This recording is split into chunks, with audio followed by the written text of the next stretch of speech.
So I thought I would just basically open up the microphone while I'm doing this.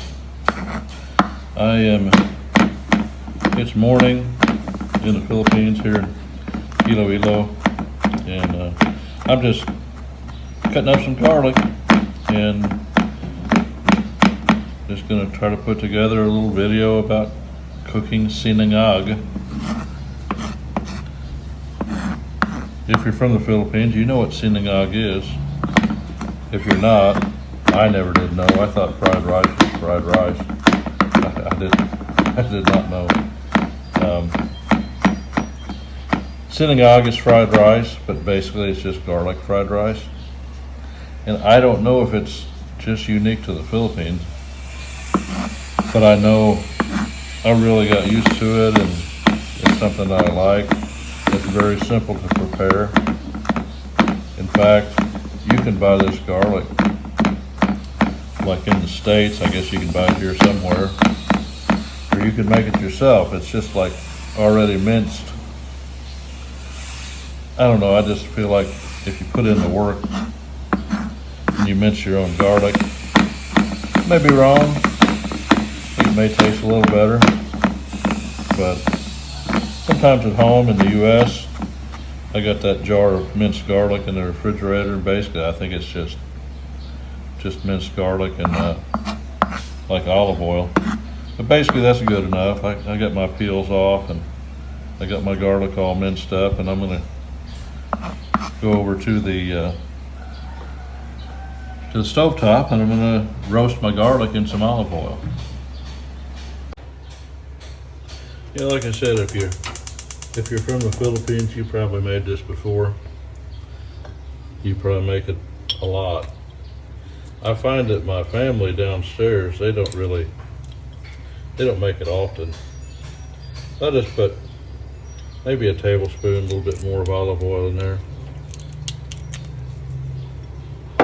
Heat it up. I turn my pan on kind of low.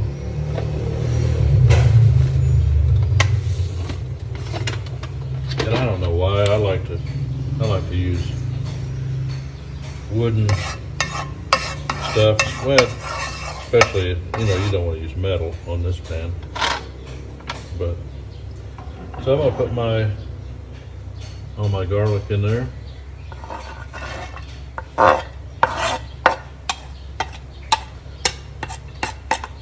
And I'm gonna try to get it all up in that oil. The oil sitting there.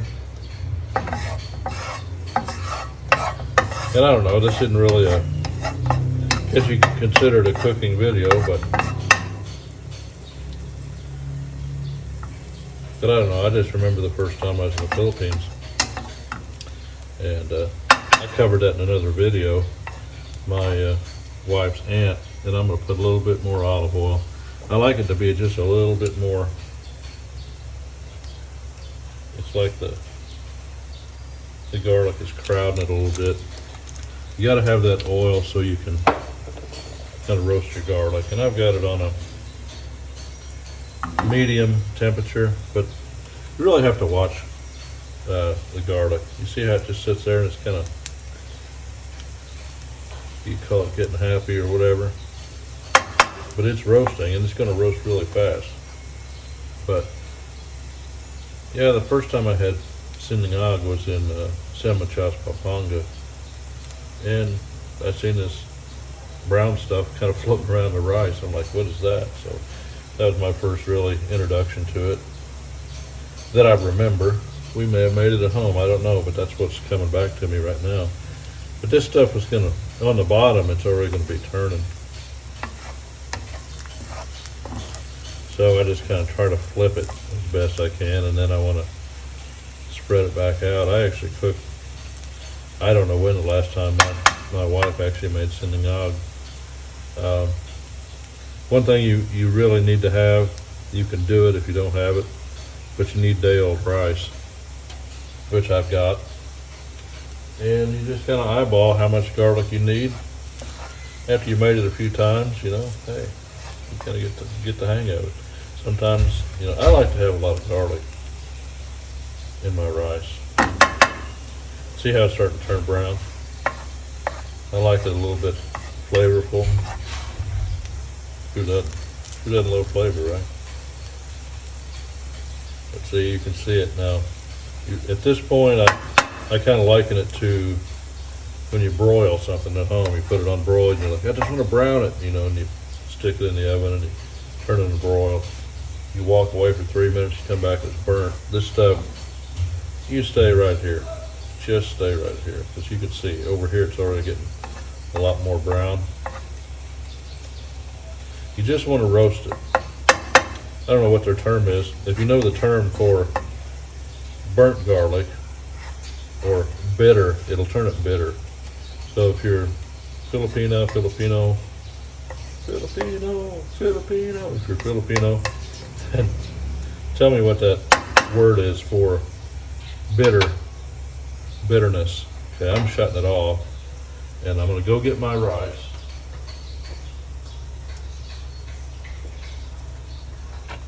Good hot rice. It was made earlier. I don't know if it's day old or not, but what you want to do, okay, the rice is here to help the garlic not be bitter. So basically I'm just going to turn it. See how you can turn it, kind of pick up that garlic. I am not a chef, but I have learned how to cook my own food, so I won't starve and I don't have to go into town to buy food that's probably loaded up with that is loaded up with MSG. That's a subject since I've been back this time. The MSG. Now, I know in the Philippines they love it. I'm gonna turn my heat back on. I want to kind of get this rice a little bit happier. But you see how it just kind of is, the garlic is kind of dispersed throughout the white rice. Again, I think this rice was actually made this morning. We live on the second floor of our house, and my two brothers-in-law and their family live downstairs. And so it's kind of nice because, you know, if you need something, like you need rice, I don't have any rice this morning. I didn't have rice this morning. So my wife says, I said, well, we have to make rice. She goes, no, just borrow it from downstairs. So she proceeds to get on the messenger and she calls her sister-in-law. Hey, do you have some kanin, some rice? And she said, well, sure. They always make a ton of it. If you've never seen Filipinas in the Philippines, or somebody that's lived here most of their life, if you've never seen them eat rice, they can freaking put away the rice. Let's see how long that took. It didn't take very long. The longest part was, to me, was just chopping up the garlic, you know. And that's something you can do.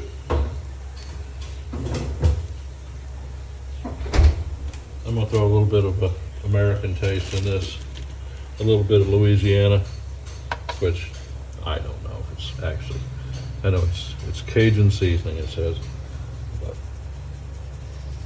I like it. Adds a little bit of color, but you want to keep your Siningag simple,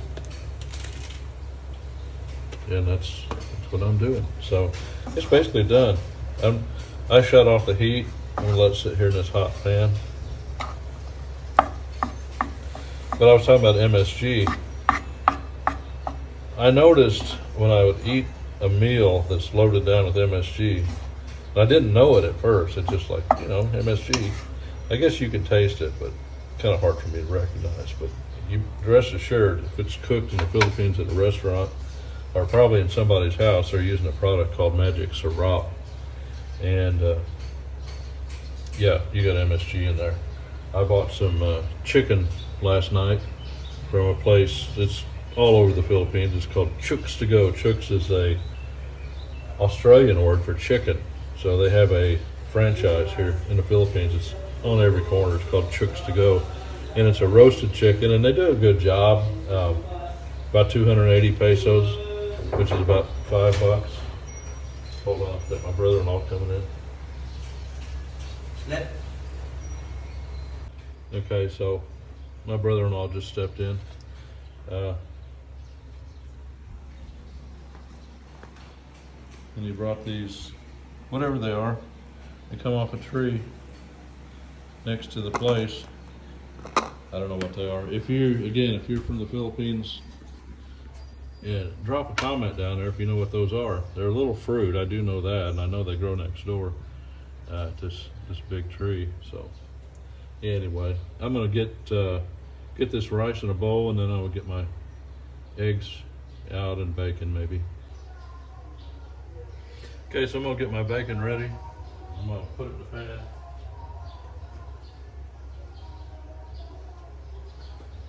All the while, there is music going on out here in the neighborhood. I put on the AirPods, so you really can't hear everything else. So, turn my stove on. Yep.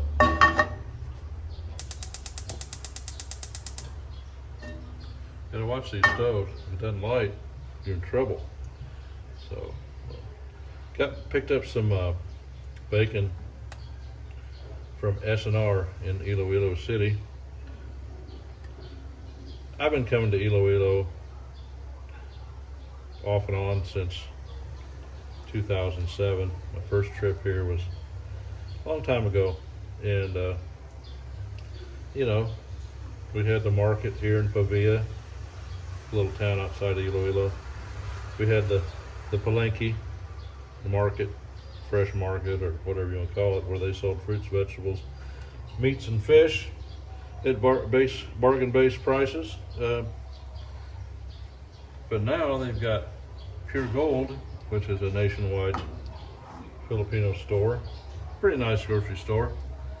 I think this trip I went back, it seemed like it's slipped a little bit. The produce was not good at all. Slowly over the years, I'm trying to learn how to speak Tagalog. You know, I thought that's going to benefit me, and it does. But one thing I found out, you know, if you're in Pampanga, a lot of, try to say it, Pampangueñas, a lot of people there can speak Tagalog, right? They can. Here, not so much. They speak Ilonggo, almost all Ilonggos here. So yeah, Tagalog doesn't really help out that much. The only part that does help out with is they know that you know a little bit. And they do appreciate, they understand some Tagalog here. It depends on who you talk to. But I hate using a metal fork in a metal pan, non-stick pan like this. All right, I'm gonna get out my secret weapon. But yeah, I know a decent amount of Tagalog, medyo long, you might say. How much do you know, medyo long? And just kind of medium. I used to always say, konti lang, Tagalog po, you know, and it's still, I think, when you're in a different culture, try to learn a little bit of their language. It goes a long way. You know, you're not just the angry American on the outside, you know, so nothing wrong with that.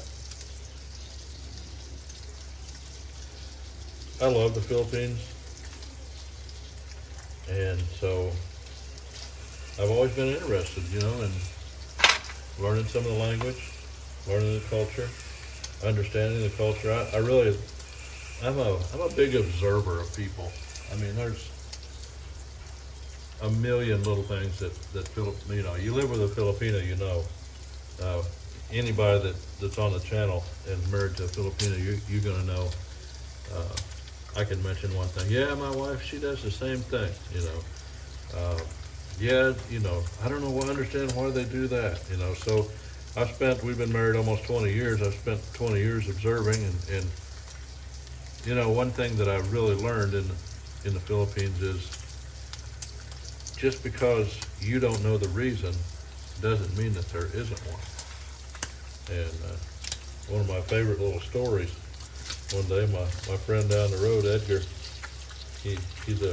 was a college professor. He's retired now, and we set out several nights and drank some Alfonso and talked about things, you know.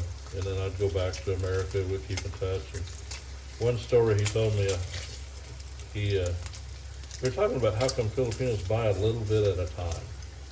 Like, you go to a sari store, which is just a little tiny market, a family market that somebody made up. They sell little stuff. They'll sell single serving shampoo. They'll sell single serving just about everything. And so I noticed a guy, he's telling me about a guy who he'd go up to the window and he'd buy one cigarette. And I was like, why would you do that? Because, you know, you pay a certain amount. I don't know what they're charging per cigarette now. In America, they call it a Lucy, you know. But I'm like, why would somebody do that? So he explained to me, he said, well, it's like this. Usually you have 4 or 5 friends outside. If you're Filipino, you have 4 or 5 friends just hanging out outside the sari store. And so you want to smoke.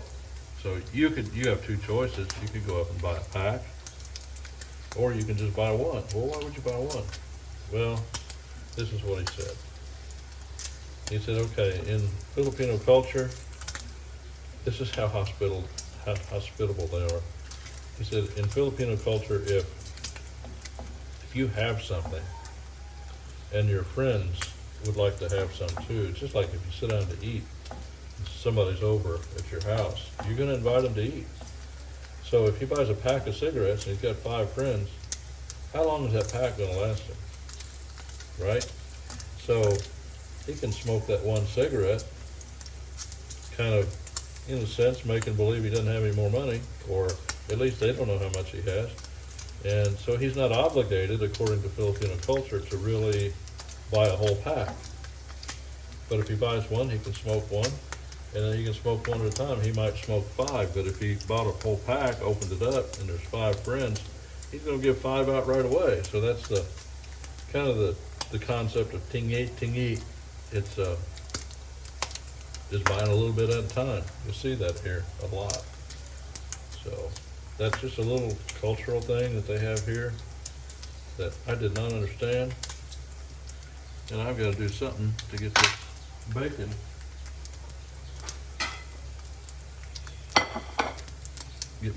off of the skillet and onto a plate here in just a minute.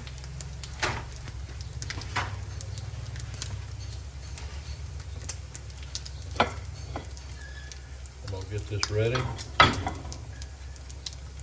because you can tell this stuff's flipping it enough. And it's getting really, I like my bacon crispy.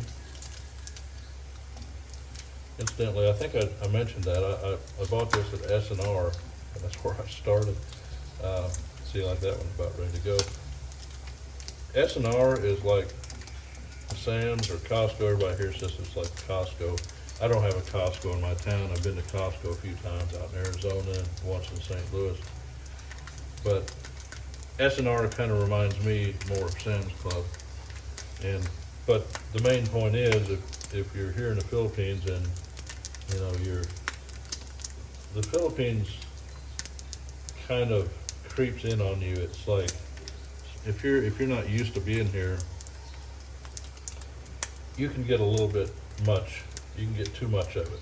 Okay, he's like, man, I just want something familiar. And that's not like the Philippines is bad or anything. I'm not saying that. It's just human nature to crave the familiar. So, you know, you crave the familiar, and if you're having all those cravings, and just go to S&R, you feel like you get out of that taxi or out of your vehicle or whatever, however you get there, and you're in America, basically.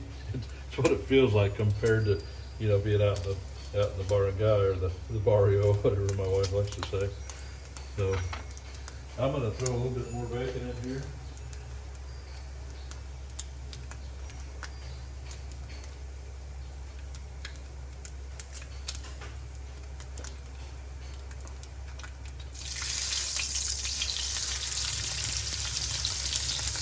Almost got it a little bit too brown. You gotta make enough for my wife.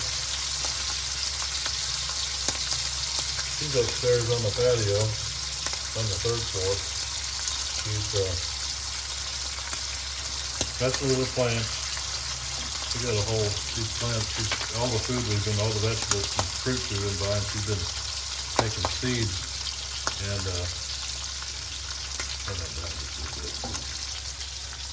she's been taking seeds, drying them in the sun, and then she planted a bunch of them in the egg cartons and made little seedlings. She's already transported some out to small cups, and she's been taking care of them things. She's been working upstairs like a boss.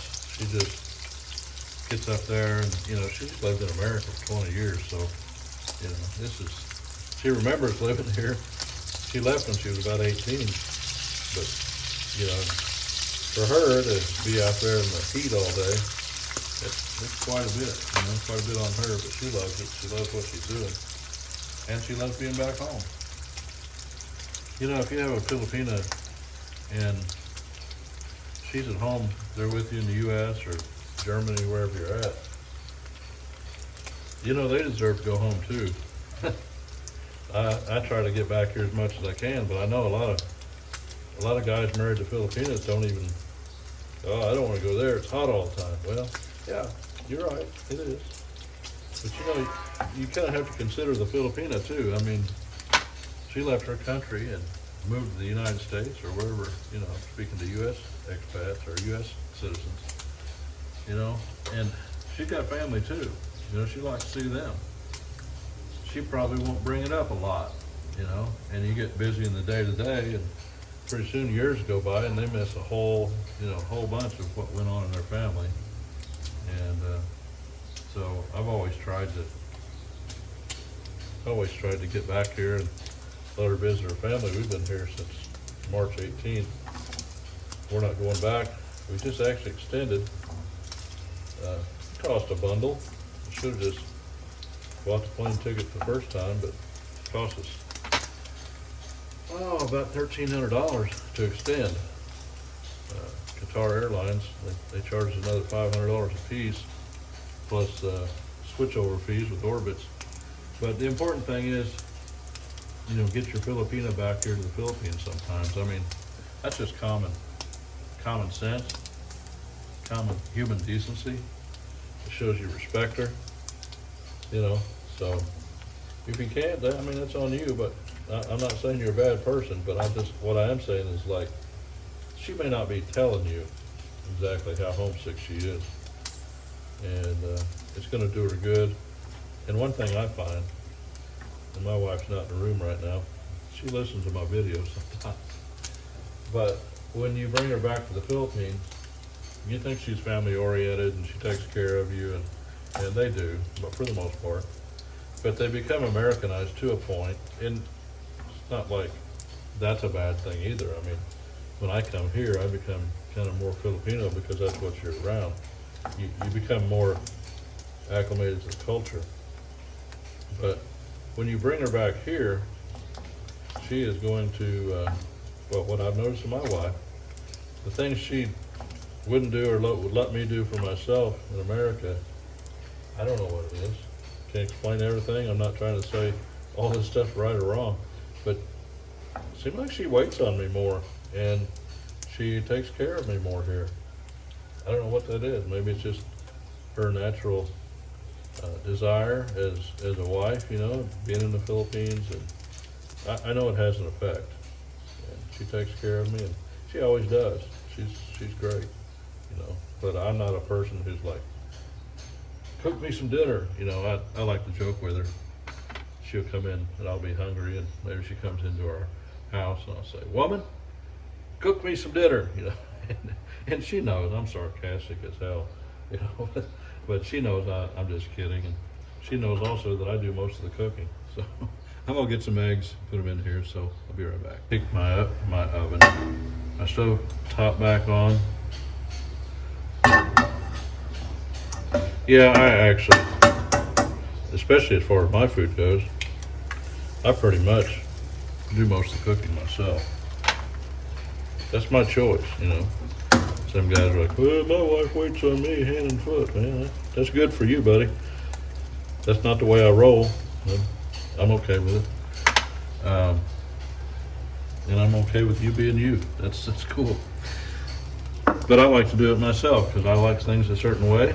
And, you know, she's going to do it her certain way. Plus, I'm retired. And I did this before I was retired, but I always liked to cook. My mom taught me to cook a little bit. I think she taught me how to cook scrambled eggs, and and kind of on my own since then. But I enjoy it. Even though this is non-stick, it's gonna stick. So, you know, I'll cook the Siningag. I've cooked the Siningag already. I've cooked the bacon. And look at this bacon. Actually, a little bit, some of these pieces are a little bit dark, but, you know, you're going to eat the bacon, right? You're going to eat it.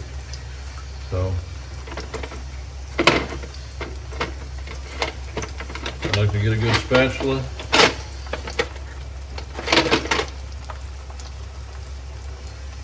Filipinos like to pour a bunch of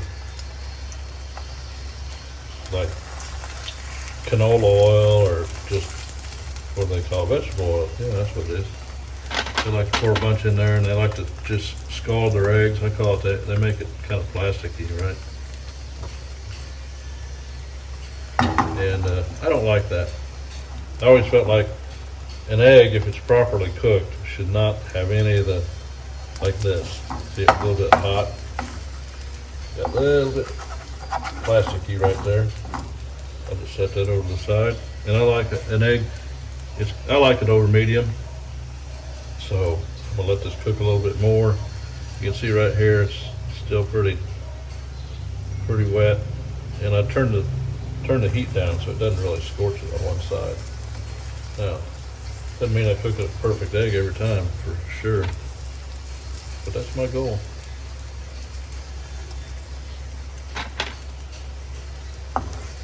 I like it over medium. If you're an expat or whatever, comment if you ever heard them call it sunny side up. You know, if you go to a restaurant in the Philippines, how do you want your egg? Just say sunny side up. Oh, sunny side up. I don't know why. Philippines, they adopt certain phrases from America or Europe. See, there's one thing I find about these eggs that I've been buying here lately in Pavia and Iloilo. The yolks are not very strong. I don't know if it's poor nutrition on the chickens, but maybe there's no steroids. I don't know. I don't know what's going on. But these yolks break so easy, and I'm actually pretty good at turning these things, and I've done it for years. But here I have trouble turning them, and the yolks staying intact. So anyway, that's a tragedy this morning that I had to face, and you know I'm gonna have to deal with it. It may take some therapy or something. Who knows? So yeah, I'm just about done. I'm going to get off here. I'm gonna put the plate together, and I'll show you what I got, and we'll go from there.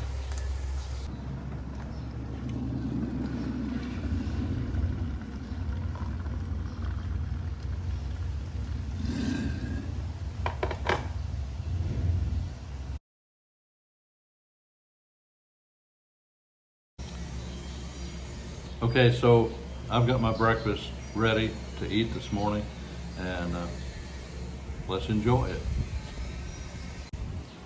Okay, so I've got I made tea. I've already had my coffee this morning.